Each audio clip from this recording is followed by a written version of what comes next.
In this video, we're going to assemble the Element high clearance portal axles for the Enduro chassis.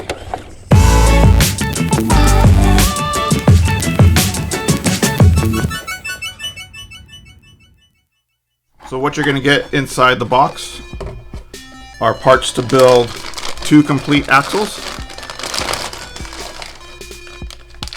some black grease, some shock fluid in case you want to rebuild your shocks that you currently have, sticker sheet, and instruction manual, and of course the internal graphics that come with all of our products.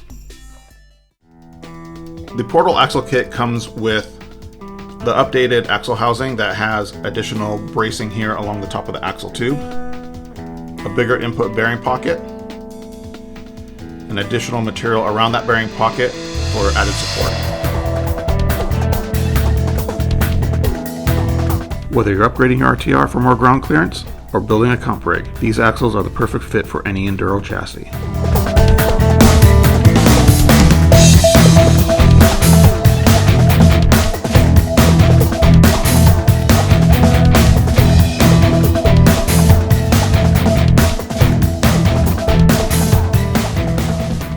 These portal axles also come with full metal gears for the portal boxes. Optional gears are available separately for 36% underdrive in the rear axle.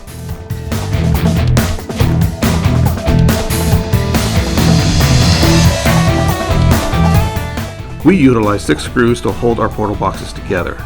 This ensures they don't flex under extreme loads while keeping the gear mesh nice and tight. When installing your C-hubs, there are 2 marks on it. The upper one is for positive caster. The lower one is for 0 degrees of caster. Just make sure you match it up, whichever one you want, on the axle tube itself. Just like so.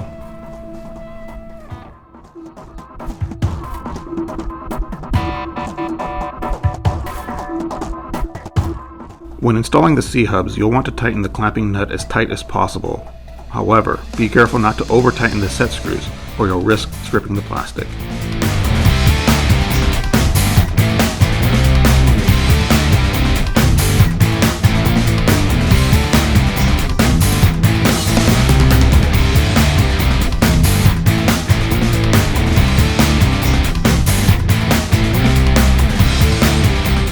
The longer steering plates allow for more clearance of the front shocks.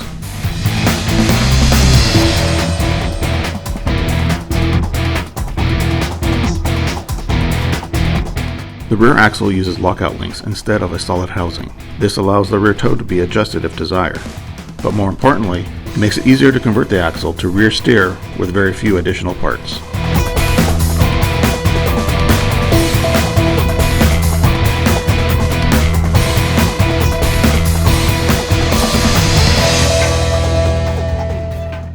There you have it, a pair of complete axles, a front and a rear.